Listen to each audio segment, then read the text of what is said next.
তার চেয়েও বড় খবর, বহুদিন পর জয়নারায়ণ চাটু দেবার স্বপ্ন দেখেছে, রাধা মাধবের স্বপ্ন।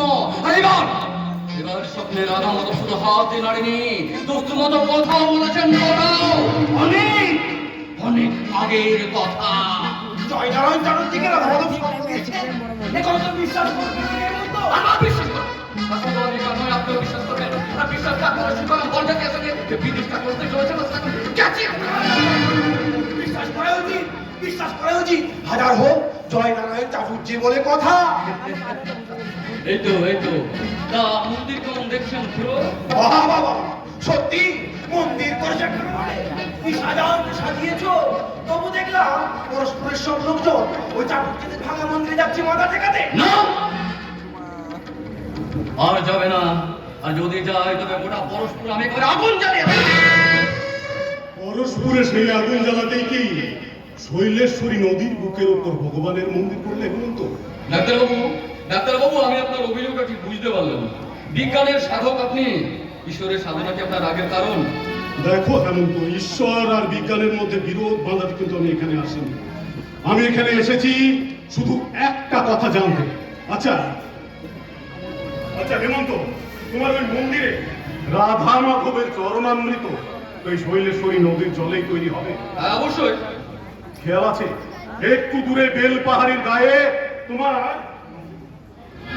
চামড়ার ফ্যাক্টরির যত রাজ্যের দূষিত জল পড়ার নলটা এই শৈলেশ্বরীতে এসে পড়ছে। আসলে ডাক্তারবাবু, ওটা বাবার আমল থেকে ওইভাবে আছে তো। হ্যাঁ, আর যখন ওটা করা হচ্ছিল তখন ঠিক আজকের মতোই আমি সেখানে ছুটে গিয়েছিলাম বাধা দিতে।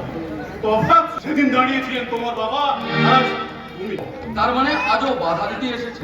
না না না, আজ আমি শুধু তোমাকে বলতে এসেছি এই মরণ খেলা তুমি খেলো। তাহলে কি শব্দ ভেঙে গুড়িয়ে দেবো বলছেন? ডাক্তারবাবু বলুন, মন্দিরটা ভেঙে গুড়িয়ে দেবো? সেটা যে অসম্ভবটা আমি বুঝি। তাহলে চামড়ার ফ্যাক্টরিটা খুলে দিয়ে স্বাধীন লোককে বেকার করে দিই? না না না না না না না না, যাদের পিঠের চামড়া দিয়ে তোমার ওই চামড়ার ফ্যাক্টরিটা চলছে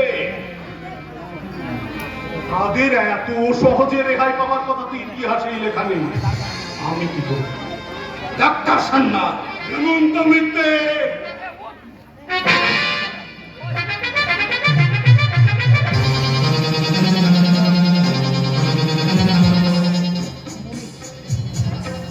গায়ে বসে ডাক্তারি করলেও আমার সব কটা ডিগ্রি কিন্তু বিদেশে।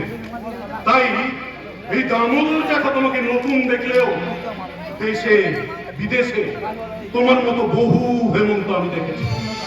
হেমন্ত হেমন্ত, আমি তোমার কাছে হাত জোর করে অনুরোধ করছি। হেমন্ত, তুমি তোমার শৈলেশ্বরী নদী থেকে তোমার ওই চামড়ার ফ্যাক্টরির দূষিত জল ভরার নলটা সরিয়ে দাও। ডাক্তারবাবু, আপনি যত সহজে মাত্র কটা শব্দ উচ্চারণ করে সমস্যার সমাধানটা করে ফেললেন, আসলে কিন্তু এটা তত সহজ নয়, অনেক টাকার ব্যাপার। আর তাছাড়া আমি জানি বেলপাতা তুলসী পাতা বলে জল রোগমুক্ত হয়ে যায়। আরে বাবা, চরণামৃত ওষুধ কিন্তু তৈরি হয়। হেমন্ত, তুমি কিন্তু একটা বিরাট সর্বনাশ ডেকে আনছো। কি করবেন কি আপনি? আন্দোলন, আমি এর বিরুদ্ধে আন্দোলন গড়ে তুলব।